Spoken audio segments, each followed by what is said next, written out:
They say love makes fools of all of us. But what if the pursuit of love doesn't just consume your waking hours, it follows you into your dreams? What if you're haunted by the face of someone you've never met? Someone who feels so real that it's as if the thread of fate itself is tugging you toward them. That's exactly what happened to Aengus, the Celtic god of love and poetry. His story is one of longing, transformation, and a melody so beautiful it could enchant the entire world. Tonight we're stepping into the mists of Irish mythology to uncover the tale of Aengus and Caer, a love story that transcends both time and form. This is the Lorekeepers Library.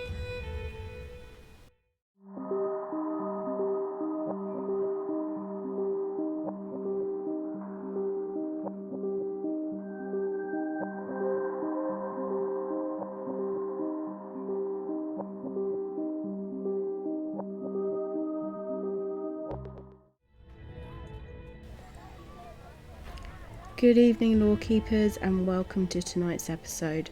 I thought I'd do something a little bit more love-based, but with a little bit of heartfelt sorrow that goes in it as well. As always, we have delved into the depths of the archives to produce something interesting and a nice story that probably many of you have heard a version of, but not the real tale. To understand the story of Aengus and Caer, we first need to set the stage.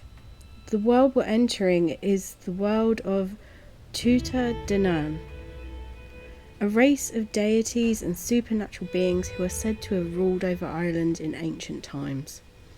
Think of them as Ireland's answer to the Olympians of Greece and the Aesir of Norse mythology.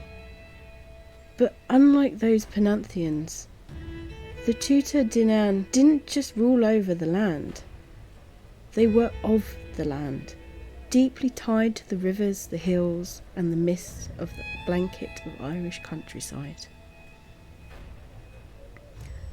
Aengus, also known as Aengus Og, was one of the shining stars of this pantheon. His name means young one, and he was considered the god of love, youth, and poetic inspiration. See, I promised you something a little bit romantic. You think of him as the heartthrob of Irish mythology, charming, mischievous, and eternally youthful. But he's more than meets the eye, more than just good looks and smooth words. His story is tied to one of Ireland's most famous landmarks, Bóinne, better known today as Newgrange, and a bit easier to say. What is love without music? For Aengus, the god of love, music wasn't just an accompaniment to romance. It was the very soul. Legends say he played a harp, each note vibrating with the power to soothe, inspire, and ignite passion. Picture it, a young god, lovesick and yearning, strumming melodies that could bend even the hardest of hearts. But why the harp? Well, in Irish mythology, this instrument is held to a sacred place. It's more than just a tool, it's a vessel of transformation, used by kings and gods alike. Harps appear throughout Celtic lore, echoing in the halls of the Tuatha Danann, and resonating through time as the very symbol of Ireland. Historical records show that harps adorned the banners of Irish lords, signifying harmony and authority. Is it any wonder that Aengus, the god of love, wielded one? After all, what could unite souls better than music that transcends mortal and divine boundaries? Bóinne is the Neolithic passage tomb that predates even Egyptian pyramids. It's a marvel of ancient engineering, designed so that on the winter solstice, the rising sun pierces through a small opening above the entrance and illuminates the central chamber. To the ancient Irish, it wasn't just a burial site, it was a portal to the other world, a place where time and reality blurred.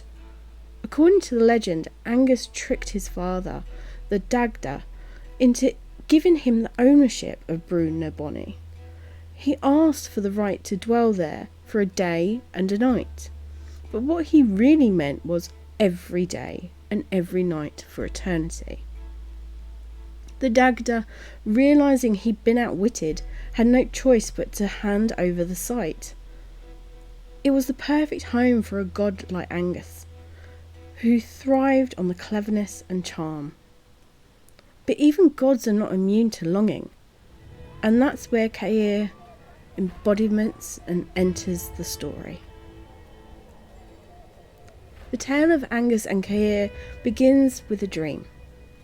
One night, Aengus is visited in his sleep by a vision of a woman, so beautiful that she takes his breath away. Her hair is as dark as a raven's wing, her skin luminous as the moonlight, and in her hand she holds a silver harp. As she plays, the music wraps around him, pulling him into a world of enchantment. When Aengus awakes, he's utterly consumed. He can think of nothing else but the woman from his dream. Her face is etched into his mind, her song still echoes in his ears. He refuses to eat, refuses to sleep, and grows pale and weak with longing for her. If you've ever experienced love sickness, you might know the feeling. That deep, aching longing and missing of someone. But for Aengus, it's as if his very essence is unravelling. Desperate, he turns to his mother, Bóinne, the goddess of the river Bóinne. He asks her for help, and Bóinne in turn seeks out his father, Dagda. Together they call upon the Bodber Derg, the king of the Tuatha de Danann, to help solve the mystery. After a year of searching, Bodber finally discovers the identity of the woman. Her name is Caer, and she is no ordinary maiden. She's the daughter of a powerful figure, Ethel, and she's bound by a strange magical fate. Samhain, a time where firelight danced against the darkened skies and the veil between the worlds was whisper thin. It was on this night ancient texts tell us that Aengus found Caer among a flock of swans. A coincidence? Perhaps not. You see, Samhain wasn't just a festival, it was a moment suspended between light and shadow, life and death. The ancient Celts believed that spirits walked among them on this night, and that transformation wasn't just possible, it was inevitable. For Aengus and Caer, it was a night that changed everything. Even today, echoes of Samhain linger. Halloween, its modern descendant, is a time for masks, mischief, and glimpses of the uncanny. But the story of Aengus and Caer reminds us of Samhain's deeper meaning, a moment of transition, a doorway through which love and fate can pass. Every year on Samhain, the night when the veil between the worlds is at its thinnest, Caer and 150 other maidens transform into swans. For one day and one night they glide across the waters, their feathers as white as frost. Their songs hauntingly beautiful, but when dawn breaks, they return to their human form and vanish once more. There's a quiet majesty to swans. Their snowy feathers, their graceful glide across the still waters. It's no wonder that they're a reoccurring symbol within a Celtic myth. But beneath their elegance lies a deeper meaning, one that ties them to the story of Aengus and Caer.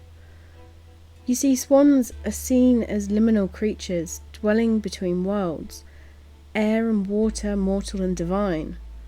Their presence often signalled transformation or otherworldly intervention. Think of the children of Lear, cursed to wander as swans for 900 years. The next time you see a swan, consider this. In folklore, harming one is said to be a terrible misfortune. Could it be that swans are more than birds but messengers of something beyond our understanding? But let's get back to our story. Angus's heart is set. He travels to a place called Loch Derivara on Samhain and waits at the water's edge for his maiden. As the swans descend, he calls out to Caer, his voice steady and filled with love. She hears him, and miraculously she answers. But there's a condition. If Aengus truly wants her, and he must join her in swan form. Without hesitation, Aengus transitions into a swan, his body shimmering and shifting as he takes on his new shape. You see, Aengus was clever, but perhaps too clever. When he asked his father, Dagda, for the Bóinne for a day and a night, it seemed innocent enough a request. But Aengus knew the ancient laws. A claim for one day and one night could mean eternity. The Dagda, the god of good, wouldn't easily be fooled.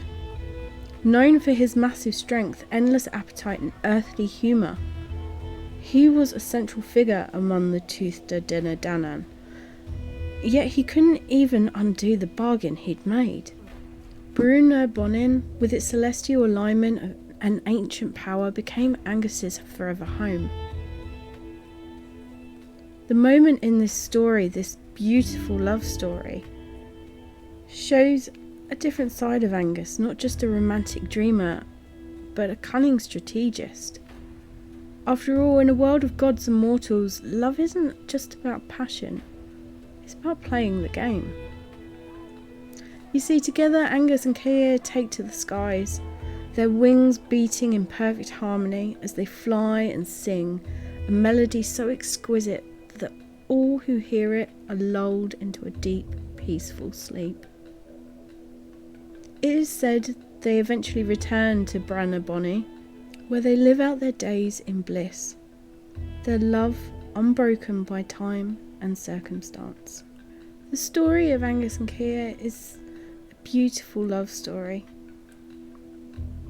The sorrow is the way that things played out, I suppose. Aengus sacrificing himself to become a swan, and the way that he had to cunningly play out his game in order to gain his maiden. But it is still beautiful how he sacrificed everything for her.